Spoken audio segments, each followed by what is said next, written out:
Welcome to Journey Through the Universe. I am really excited, as every single time I hit record. I'm really excited to be here tonight with you, Alexis. I'm happy to share about the Emperor and the Dream Space tonight. But before we get into this awesome conversation, how are you doing?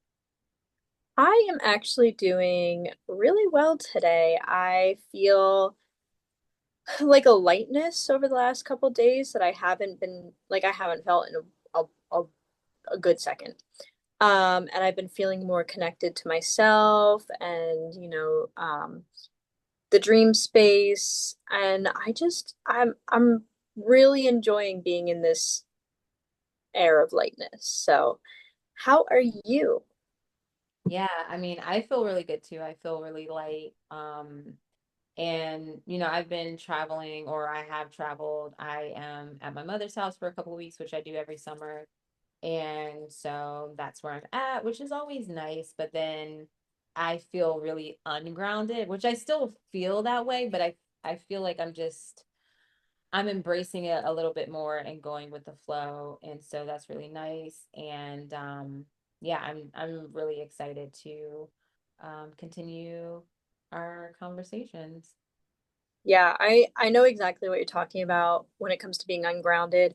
I watched my friend's dogs and stayed at her house for 10 days last week and the week prior, and it just like throws you off like your normal course and your routine and your comfort level too. Because even if like you're at someone's house that you feel comfortable around and you feel comfortable being, it's a different experience than just being home in your own space. And so I completely understand that. But I did want to ask, have you noticed your dreams kind of being a little different since being away? Yeah, absolutely. So I love that you asked that because I was thinking about it yesterday.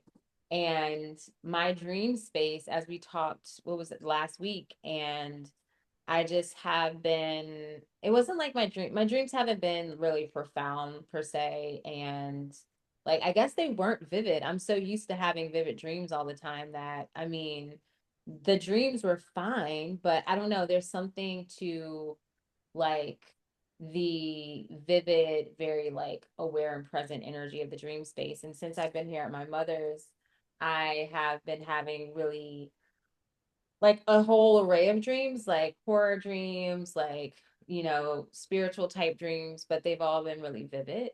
And so I feel actually more connected to my dream space. Like I feel like that's almost like what I needed to kind of like like activate that.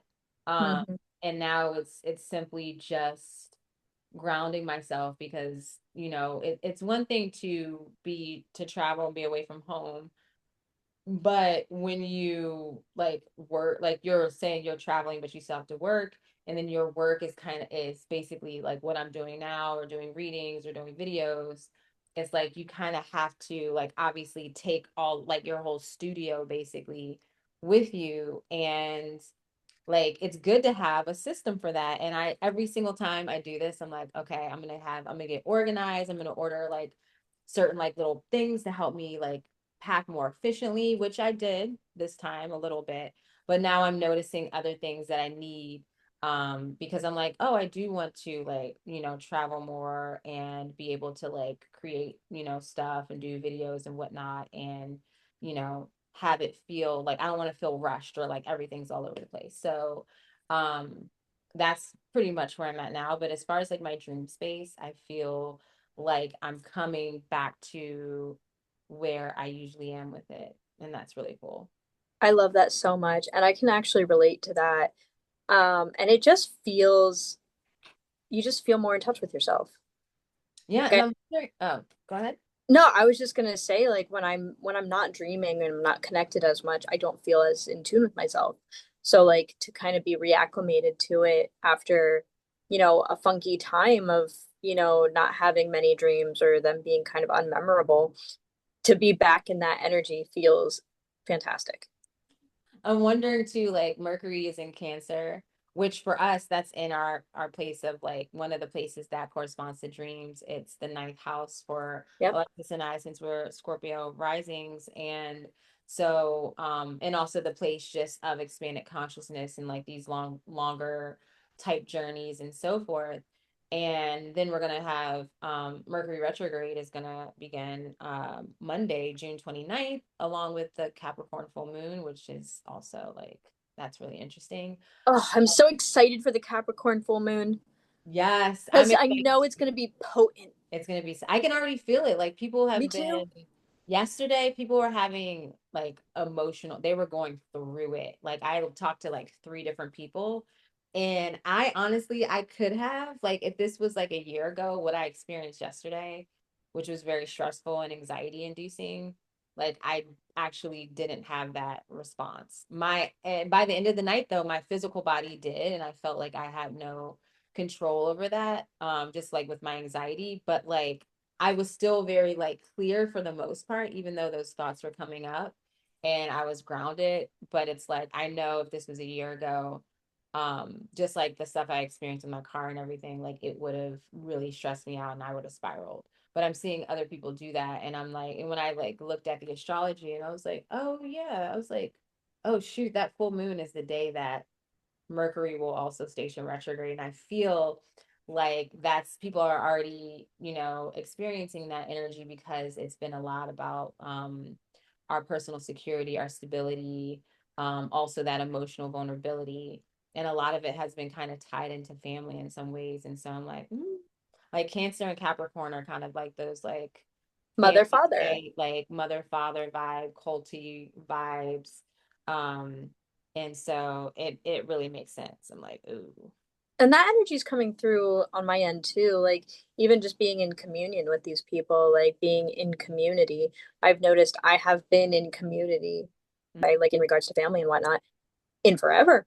And in such a smooth way, like no issues, everything kind of feeling very um like I don't know, support, very supported and like everything's kind of flowing well. Like there's no personality bumping heads between the family members. Like Yeah. it feels in flow in ways that is very difficult in my case to be in. Because even if my family isn't like necessarily butting heads with each other, there's still kind of like a negative, positive magnet energy of not really being able to come together, like some kind of weird elephant in the room.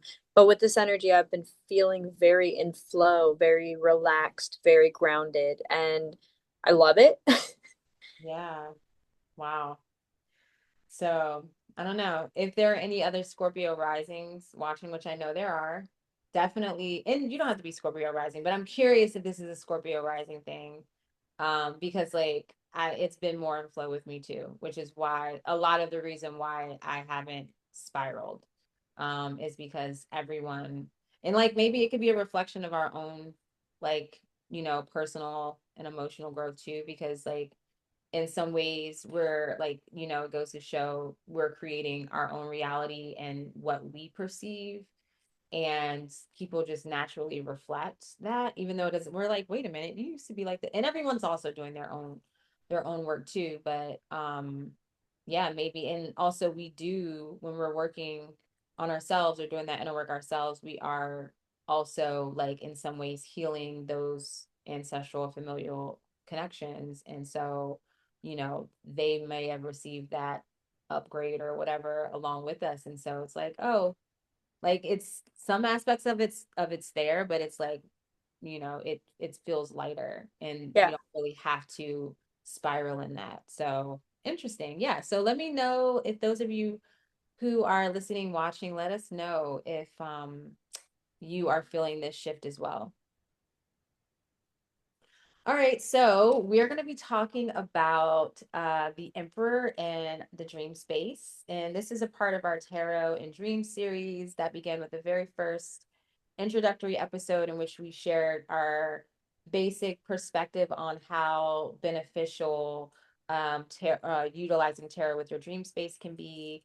We also shared our favorite dream or tarot spreads that we use to kind of gain more insight and guidance that the dream is bringing forth.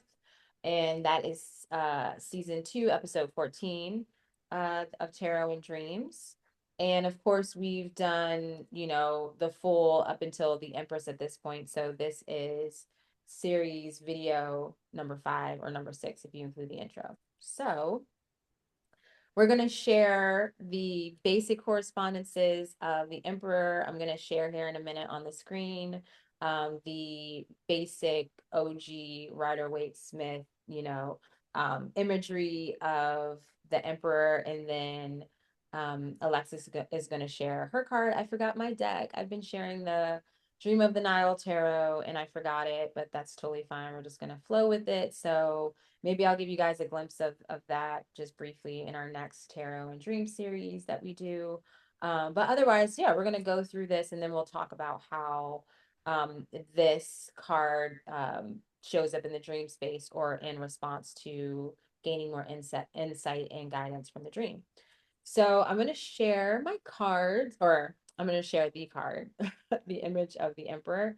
And Alexis, we were discussing prior to actually recording, about the Emperor, because we're like, oh, because I honestly, full transparency, I don't have a lot of notes on the Emperor, which is totally fine. And so we were kind of sharing our true feels about the Emperor. So, and this is our perspective, like no shade, but do you want to share? And I'll share my thoughts too. Yes. So obviously, the Emperor is a powerful card in the sense of, showing its stability and power, its ambition, its need for organization, and like, the importance of what you do with your power. And I find that important and valuable. But I have very minimal attachment to the Emperor. I mean, he is just a man. He is just a guy. I don't know what it is about him. I just don't vibe with him. Necessary, yes. Necessary for me, yes, because if I'm being absolutely honest, I have difficulty with these themes for myself. So this is probably why I have no attachment to this card because I don't want to. And that's my own shadow that I'm working through. But I can't help it. I can't, it's there's nothing exciting for me about So if it. you receive the Emperor in a reading, well, okay, so but you have your Emperor is really cool in your deck, which you're gonna show. But Right. say if you were to receive this actual, like right now we have the Rider-Waite-Smith version, like how would you feel if that like popped up in your like central focus or just like a culminating Oh my op- God, I roll. I roll. Absolute eye roll. And I know exactly why. It's because I need to find a sense of responsibility for myself in regards to routine and structure, organization. And I've always had a difficult time connecting with fire energy. Even with like, I'm a Scorpio rising and I have Pluto and Mars both in my first house, but I just don't relate to Mars. I don't relate to Mars. I don't think it's my chart ruler personally. I feel like Pluto is my chart ruler.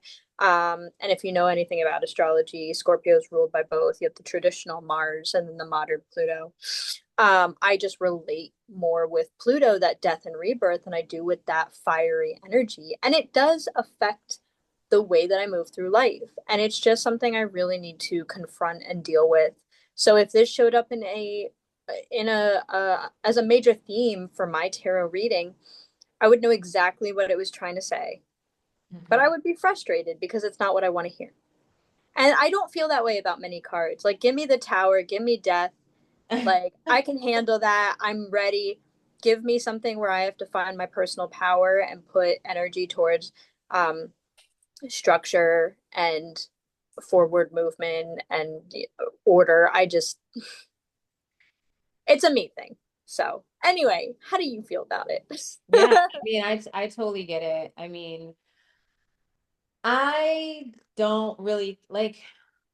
I don't get as excited, obviously, as the Empress and the High Priestess, where I feel like the Empress, I can have this energy like in the Empress, right? I don't need to be all like even if you look at the Emperor, he has the armor on. It's just a very kind of like a cold, guarded, very like one of the terms actually that I've heard another reader associate the emperor with was like the patriarchy, and I feel like that probably ruined it for me. But like, yeah, it kind of gives that energy, and it like when yeah it's like the emperor is like a warrior in a sense, like a king type energy, which there is a place and a time for that. As we were speaking about Capricorn, I mean this card is associated with Aries. That is the astrological correspondent, which we'll talk about in a second. But I do feel Capricorn very strongly with this energy, with like the aspect of the father figure, or like just that like dominant masculine energy, the structure, the authority, the like regulation when it comes to just like, the law and the order type energy. But when I do get this card in readings, especially, for other people, like what I always focus in on for me is the Ankh staff. Like specifically, I always use Rider Waite Smith, so I'm very familiar with this card, and so I tend to like focus in on little things. And so like the Ankh staff really speaks to me, and the sphere that he's holding. Hmm. Both of these are emblems in a way of power, because I see that sphere for me, like from the sacred geometry perspective, it's like the creator consciousness. Yep. And then the Ankh and the staff, like the Ankh as a staff, or like a rod of power, so to speak, and the Ankh being like the key to eternal life. So when I see this card, I do try to step out from like that very structured. Well, I mean, the structure is still essential, and that's what comes through, where it's like, okay, I am creating my reality. I have the power to create my life. And, with the Ankh energy, it is kind of like that kind of eternal or infinite energy. So it's like, what do I want to create? Like I have the power to create whatever I want.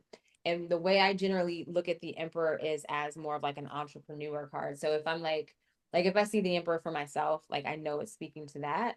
And I know it's speaking to like I need to either hold my boundaries a little bit more, or, just be stronger within myself, as far as because, when you work for yourself, especially if you're in the field of like spirituality and stuff like that, and like say you're a reader or dream expert or whatever, like you're an empath, and also know the energy around money, the financial system, and like also, not to say everyone that you work with has a challenge with money, but you just get it.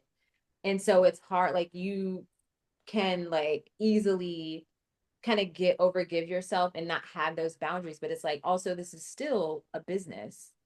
And so it's important to have that balance. Hmm. Um, and so, yeah, so that's the way I try to look at the emperor from that context. So, when I do readings for myself, I know that's exactly what is speaking to my business. And depending on obviously the other cards, that will have a difference too. Um, but as we see here too, as I mentioned, Aries is the card that's associated with this, and you can see the Rams on here. And I feel like maybe it's kind of that warrior type energy with the Emperor, as far as what I can see, um, as that Aries influence.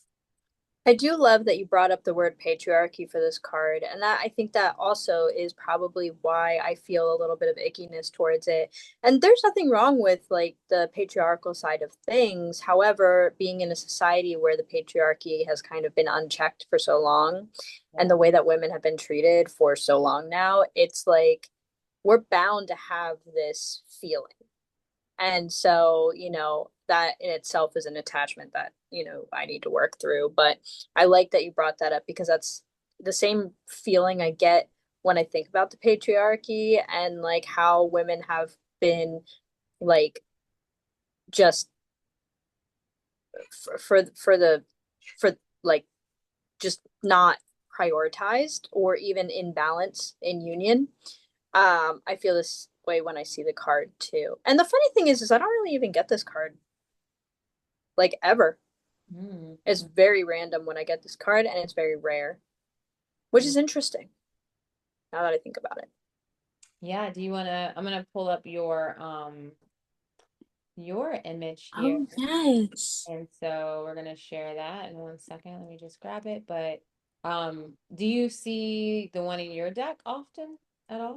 No, I have maybe got it twice Wow. in the years that I've had this deck, maybe three times. It's not one that I pulled often, and I actually am more attracted to the card in my deck as the Emperor than I am like the Mhm. Rider Waite.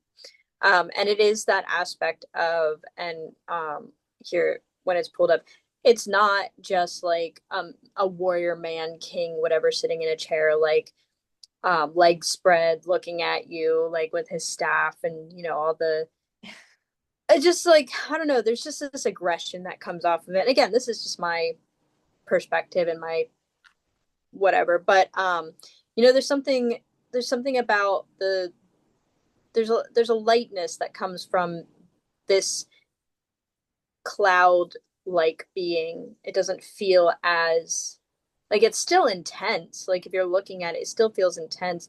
It's still, you know, a lot, but it's different. So I do love this card. I think it's beautiful. And I will read the um, interpretation from the book for it. The clouds beckon, a celestial stairway ascending from the sanctuary of the kindred into the realms unknown. Ares' bold fire sparks the courage to climb, while Mars' fierce will fuels each step. The ethereal ladder stretches into the liminal sky, connecting Earth's stability to the mercurial heights of awakening. So the upright version of this card is the clouds, obviously. Keywords are power, ambition, progress, and authority. The clouds hover above all of what the light touches and ascends as far as you can see. Ascend the eternal ladder with dauntless resolve, rising above limitation into rarefied air. Each rung unveils new vistas of understanding, dissolving illusions, and igniting dormant potential. Careful, though, for what sits atop the summit is a heavy crown in need of a head. And then we have the reversed, which is called the eternal ladder. The keywords for this are domination, disillusionment, and wasted efforts. The Sisyphean trial. Beware of lofty ambitions untethered from reality, as the ceaseless climb leads nowhere. Pause to reassess goals and release attachment to false summits. True ascension flows from alignment, not relentless striving. So that is the interpretation from my Wow. book. And I love it. I think that, with the upright rising above limitations, and understandings, making sure you're not being tricked, so dissolving disillusionment and igniting like your potential, your inner potential, finding that power within yourself and moving forward with that, finding confidence in yourself and doing things the right way, holding that power in a responsible way is beautiful. But then also the reverse, this aspect of like you cannot just work and not have a goal set, not have your intention set. And you have to also check what your intentions are as you're going, because you change, life changes you, your opinions differ, what you want changes, and if something starts to feel stagnant or you're bored with it, that's the time to really acknowledge what you're moving towards and see if it's still something you care about or if it's something you need to change. Right. Oh my gosh. I like love this Emperor card. This is like the more evolved version of it because it's like it brings it back to like what are you really striving for? Like it's letting go of like when we think about like when we see the Emperor in the Rider Waite Smith version, it's like that absolute power that like we said, the patriarchy energy, it's very like humanized and this like dominant authority type figure. And with this, it's like when I see an eye like this, I'm thinking of the all seeing eye, I'm thinking of divine or higher intelligence, or like the third eye, right? And then seeing the Right. cloud, it like it feels again like it's like this higher intelligence that we are. It's like we're connecting back to that aspect of ourselves, or connecting to that like source of intelligence Yeah. basically, and that expansion of our consciousness, and really seeing the truth and the reality of what is. Hmm. And it's like again, it's checking you on what are you striving for. And so I love seeing that. And I just like, wow, it's a totally different vibe and energy. And Hmm. that makes more sense. I like that as far as even Mars and Aries, because, speaking to being, um, you know, very like being more aware of like what it is that you're fighting for.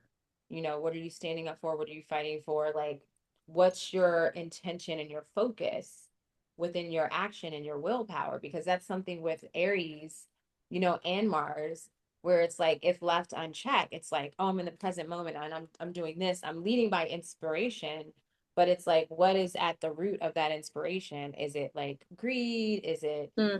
just power for power, right? Or is it like I'm striving to expand and learn and experience like my existence, or my what it is meant for me to be here on this planet or whatever. So I love this card.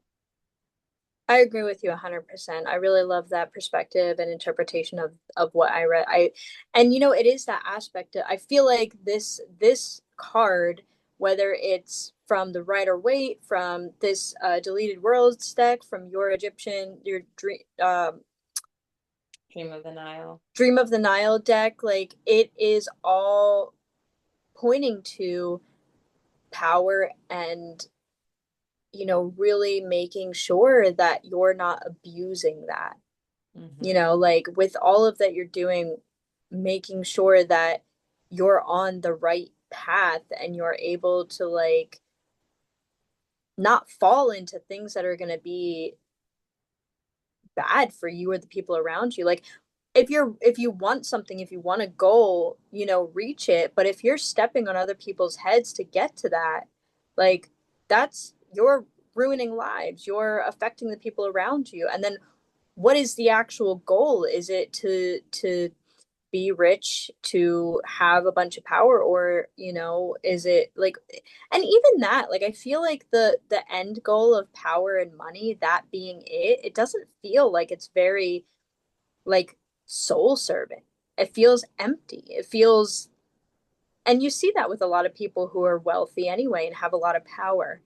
They start either doing really crappy things, or they, you know I don't know, like get out of the sight of the public and do things quietly and like step away. Like there's these good people Oh too who yeah. like they have a lot of money, they have a lot of power, and then they step away and they do things quietly, not for, admiration or recognition or whatever, like donating to charities or, involving themselves in the community. Like they're doing it because they want to and they care about people and they have the ability to.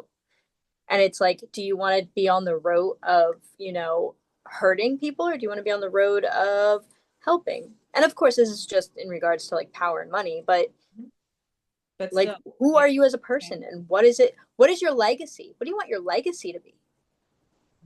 Do you want people to turn their backs on you because you don't treat them right? Do you want to be alone with a bunch of money? Like it's just it's Oh, something it's that really good to reflect on. I it mean, is. yeah. So, oh my goodness, I have had an experience with this emperor type energy, and just like shifting my perspective on it, or like it's dealing with the power and the money circumstance. So there is someone that I've been following that's a very large spiritual leader, although he doesn't want to be considered a leader. Like he's like, no, we're all leaders or whatever. But like when I see him show up, because he came from basically like his past, he um I don't think he's a billionaire, but he's definitely a millionaire. And he had founded like, I don't think Botox itself, but like a very like popular, I guess, Botox thing. Anyway, so that was like the first quarter or first third of his life was in that realm. And then he basically almost lost his whole business and all his money and whatever. And that kind of like kicked him into a spiritual awakening. But when he, and I've like, and I feel like I'm a good judge of character. He seems very legit and very genuine, very like he, like a lot of the stuff he does, like it's not like he's like, hey, I'm gonna do this activation at this sacred space. Like you could just show up. Like I'm not, it's not an event, like I'm not charging anything, but like show up and be a part of it. And it was like a whole really big deal. But like, so I feel like he's not trying to like squeeze money out of people and stuff. Um, but I noticed my own trigger with this, like, and it is this emperor energy because I'll see him and like he'll show up, like he'll have like he has stuff on his Instagram where he has like really expensive cars and like, he'll show up wearing like a really nice suit sometimes. And he does his like hippie spiritual thing. Like he dresses like that too, but sometimes he's like really nice and sharp in a suit and everything. He's just very luxurious and very like wealthy, and he doesn't hide it basically. um and I felt myself really uncomfortable with that, and I was literally waiting for the last shoe to drop where I'm just like looking at him and I'm just like, wow. And I was able to notice and like come into the awareness how like I have this certain like programming in my mind, which so many of us do, where it's like you cannot be like authentic or even like, I mean, there's spiritual gurus that we've seen and we're like, there are a few that definitely the veil's been pulled, and they're very corrupt and stuff, but it's like you can't be authentic and very like kind-hearted and empathetic and very generous and be like incredibly wealthy and like luxurious in it. And so I'm seeing that. And that's also like a part, like I've been feeling into that type of abundance too. And it's like I see the challenge and like maybe that's the way the emperor speaks to me now. um but I just like when you mention, just like when we were talking about the intention and the power, and like it doesn't have to necessarily be money specifically, but I think in our culture and our existence at this time, we tend to see how like people with a lot of money have a lot of power at this time. And so it's really interesting when I'm seeing a person that has a lot of money and they put so much of it into like this spiritual aspect of things, or so much of it into just like sharing and expanding consciousness. And I'm just like, I mean, I'm still watching on the sidelines because I'm like, I don't know. But it's Right. really interesting. It is Curious interesting. about And I that. think too, just to kind of jump off of that in regards to the way we feel about the emperor, I think that a part of my issue is that I am a natural rebel. Like, I don't want to be told what to do. I don't want rigidity. I don't want to follow structure. I want to do it my way. I want to live abstractly. And I think that all of the things that I like to live in are the opposite of what the emperor is. Yeah. And I'm sure you may feel similarly because, we both have that Aquarius energy strong in our chart. And that's where I feel like that natural rebellion comes from. And the Scorpio, because I mean, but that being said, I think that that is a wound within myself that I need to heal, is just like, because I don't like when I tell myself to do things. Like, it is that deep. Like, it is that deep. I will be like, hey, you have to go to bed early. And then I'll be like, no, I'm not. Right. Well, now that you said it and made it a thing, I'm not It's doing like, I'll do the dishes on my own, but as soon as you tell me, I'm not doing them.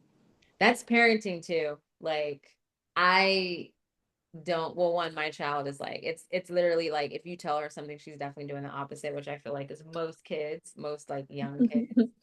Um, but like, and now I'm like, I'm not gonna say anything. And it's really hard. I'm just like, if it's not something dangerous, I'm just like, okay, I'm gonna just write it out. Because if I tell her like stop picking your nose or anything random, like she's gonna keep doing it.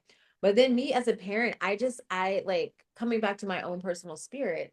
I don't I like don't like being like the disciplinarian person. I don't like telling people what to do. I'm like, you should have your own authority. Like you should know what you need to do. And so as a parent, I struggle with that, like having like hard rules and and things of that nature. And so, yeah, I mean, I'm sure all of us, like, we have some aspect of the emperor that, you know, we could work on in some ways. And it doesn't have to be this or that, it doesn't have to be black and white, but there's some things that we could definitely take as guidance. And I feel that, if you have a strong feeling or pushback about something, then it's like, okay, I could probably look at this a little bit more, because there's clearly some sort of emotional, like, there's some passion there in some way. And so maybe it's something I can learn that could help me, just like a little bit of that can help.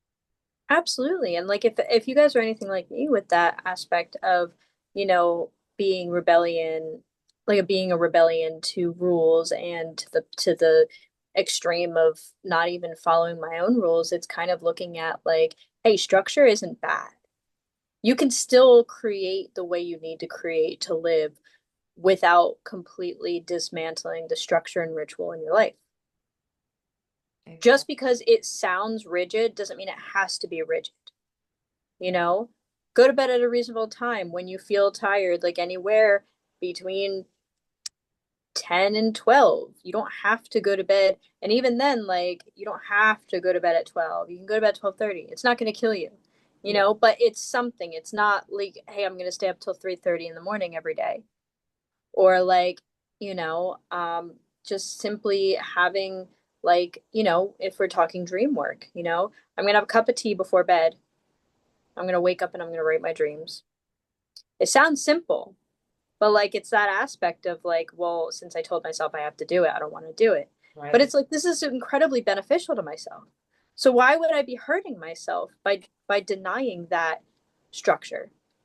So it's a lot of it's just shadow work. It's simply just like and this is with any of the cards. If any of the cards that come up and like this particular one strikes a chord for me, but with any cards that you have come up where you feel that strong emotional like, oh, I'm mad this came up or these, this card I don't want or I'm rolling my eyes because of it. Like acknowledge the emotion and then question why you're having an intense reaction. What are some things that maybe you're not facing that you have to face? And then acknowledge that you can, move through those things. We're all capable of adaptation and growth. So this is a perfect segue of, like, what kind of dream symbols either you have experienced, or would you say is associated with the emperor, that might speak to this kind of energy. And as we've talked about, like, in dream work in general, in our dreams, there's always, like, some aspect of guidance. There's something there. There's always a gem in those dreams, even if it's like a little bitty thing.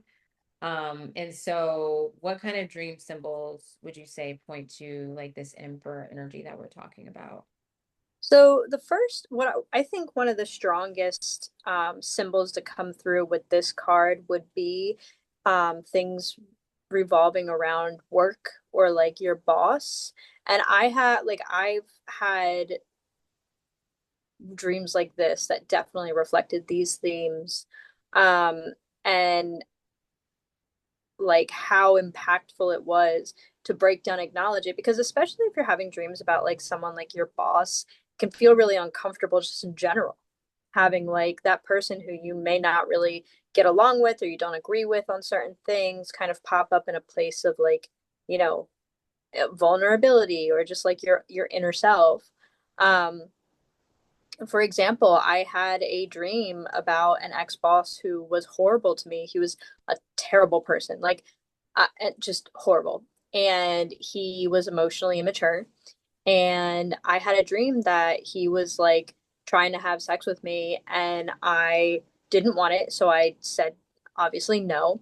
But then he was just like naked around me and he was crying, and I had to drive him. Mhm. And it was like this just very uncomfortable experience, but it was a recognition of like, me absorbing too much of his energy and like not putting up the proper boundaries, his abuse of power and me allowing it to be absorbed into my emotional being and like how it even just like acknowledging the waking space, how I functioned differently because of this experience.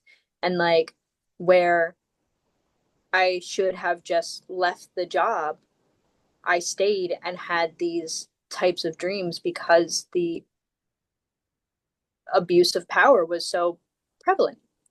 Um, so that for me, I think is one of the bigger themes to come up. But rams in the dream, or rams butting heads, themes of fire, particularly like if they're out of control or you feel like you can't get them under control, like yourself, being late to work or other important events, just feeling small and insignificant, maybe a father figure showing up in one way or the next, climbing a mountain.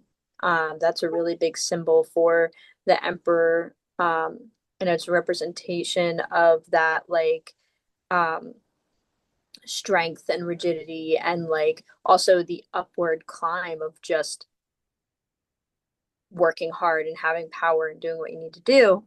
And then another one that I thought of was teeth falling out, because when I think of the times where I've had my teeth fall out in a dream, it is that lack of control. And I think when it comes to like, because some of these themes that I brought up, I would relate to more so the Emperor reversed, but I think it's important to acknowledge both aspects of that card. And I would say that the teeth falling out would definitely be like an Emperor reversed theme. What about you? What do you have? I really like you definitely piqued my curiosity, and I'm just like, whoa, I didn't even think about that as far as the teeth falling out. That's a really good one. And especially because I feel like, what the teeth falling out can represent: not speaking your truth, like holding your voice, not feeling very confident within yourself, which that if there was an emperor that acted that way, that would be very problematic. Like if it was Oh just, yeah. oh, I'm going to shrink in, I'm not going to use my voice. I'm like, I don't have any, like, I'm not confident. That person probably wouldn't be emperor. And so I do like that symbol associated with maybe like that reversal energy or something that you might have to work on, because a lot of like if we step away from the more masculine patriarchy father type vibe, it can really come down to like your willpower, your confidence, your personal authority, which also speaks to Mars in that Aries energy of being able to assert yourself and, stand up for yourself, stand up maybe for someone else, exert your power. And of course, there's a balance and a grounded way to go about that. And so I really like that perspective. And yeah, I would say there was an example that I had. Oh, so as I mentioned, I really pay attention to the two elements that the emperor's holding, or just like what that represents to me personally. And so the dream that I'm just thinking about right here on the spot was a lucid dream that I had, and I felt like I met my spirit guides in a way, or maybe whoever at that time was creating the dreams. I don't even know. It was a whole thing. But basically, at this point in the dream, they had um like I was looking at a TV screen. I was down this like corridor or like a hallway or something, and at the end of it was like I think it was three TVs, and it was like old school, like you would see kind of like the static and all of Hmm. that. And it was like I can't remember now what was on the TV, but I remember like at some point I was like it was being changed, and I looked behind me and there were my spirit guides. But anyways, they had this like remote, but it wasn't like a, obviously it wasn't a regular remote. It was some sort of like sacred rod or whatever thing that had like an antenna or something like that. It was some sort of symbol. And I remember a friend of mine who is very versed in like dream work had mentioned to kind of like that might be some sort of like dream tool for myself, or try to see if I can call that back into the dream, if I can use it again in a dream or something like that, which I hadn't got to that point of recalling it, I don't think. But basically it made me think about that, like those symbols, especially because they were changing the channel, changing the frequency which had like I had a response to. And so that to me feels like a emperor type dream symbol if we're thinking about like the aspect of like the emperor being in charge and being able to create like the environment or shift the environment, influence it in the way that they desire, right? They have that power. So I that kind of dream symbol, at least for me personally, speaks to emperor energy.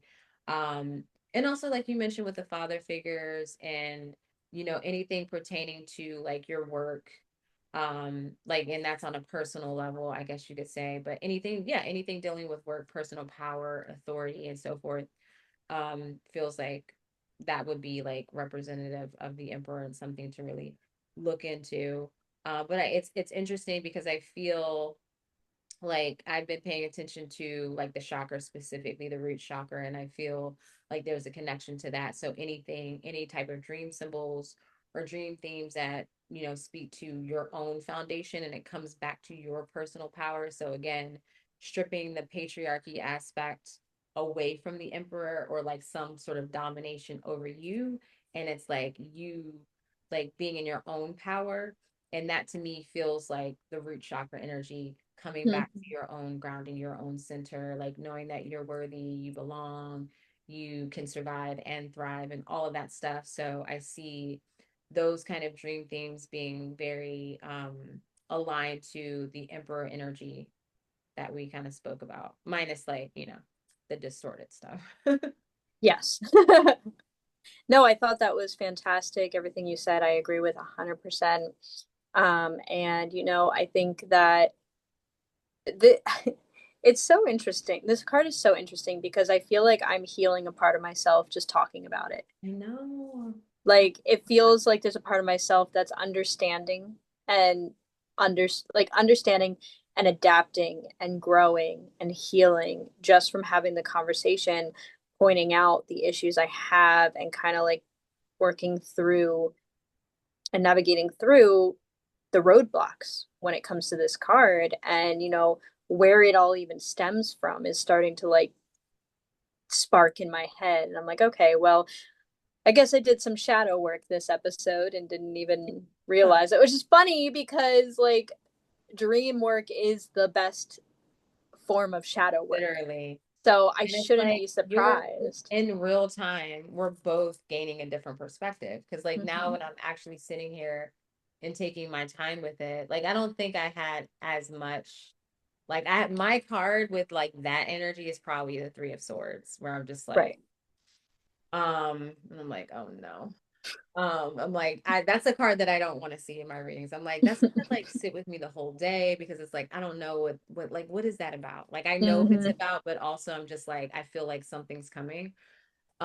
So it's like, but there is still some stickiness there with the Emperor because it's just like again, it's so dry, it's so cold, at least in the Rider-Waite-Smith. I love the Emperor in your deck. That's so cool. And I feel like that even the energy of your card feels like coming into your own, the power within your own truth, in your own, like your freedom of thinking and Yeah. seeing, and like knowing. So it's like those aspects. And so yeah, we're shifting our perspective in real time, so it's like good to talk through these things and just see the different angles of this archetype. Yeah, I 100% agree. So as far as like the dream reflection or the yeah, the dream reflection aspect, say if you have a dream in which like you are unclear or you want to go a little bit deeper with it, you do a tarot reading, and in that reading or you just pull a card, you receive the Emperor. um you know Basically what we've shared, I feel like covers what that dream would be speaking to, right? And of course it's going to be very specific to your situation and just like the specific things, but like if you see the Emperor in response to your dream, then you have an idea that these kind of themes that we've discussed is what that card is like drawing your attention to. Absolutely. It beckons you to look at the dream and look at yourself from a perspective of, where is my personal power? Where does that lie? How is my relationship with, structure, with routine, with ritual? You know, how is my workspace right now? How do I feel about the energy I'm investing into a career? How is my relationship look with people of this type? How is my relationship with, you know, authority? Take these messages like that come from pulling the emperor when asking about your dream and really dive deep into yourself and ask yourself these questions because it's going to help you understand yourself better. Yeah, absolutely. That's so perfect. Um, yeah, I think we really covered that very well. I don't know if there's anything else that you would like to add, but personally, I think all that was great, and I think yeah, gives a well-rounded perspective on the emperor and how it can show up in your dreams and just how to um interpret it in a reading in response of like wanting to go deeper or gain clarity on that dream. Absolutely. I 100% agree with that. And I don't have anything to add other than I hope you guys all noticed this shift of the end of the day and the light coming in and how I have slowly evolved into a ghost. Like I look like the undead right now with this lighting. So Yeah, but you're still gorgeous, so that's thank all that you. matters. You're so gorgeous. Yeah, I don't think I have anything else to add. I feel So complete. yeah, I feel complete. And our next card is going to be the Hierophant, which is going to be an interesting one, seeing from it from the perspective of the traditional, and then your beautiful deck. And by that time, I will have the Egyptian tarot deck with me, and that's going to be really good because I have also mixed feelings about the Hierophant. The Hierophant is next. Yeah, it's number five. Or wait, yeah, we did the Fool, we did the Magician, the High Priestess, the Empress, the Emperor, and now it's card number five, but technically six is the Hierophant. Right. So then the six is the lovers. Yeah. Okay. Yeah. I know we got mixed up last time. I think I was saying the Hierophant was last time or something. I swear it doesn't matter how long I do tarot, my brain is still just mush when it comes to remembering Well, anything. I looked it up, but then when you were like, "Is it?" I'm like, "I I don't know." trust you. I just like was We'll questioning find out. myself. We'll find out when we return. Until then, happy full moon. It's going to be Mercury retrograde when we talk to you guys again. So that'll be interesting for the dream space, and we'll chat about that. And until then, sweet dreams, everyone. Sweet dreams.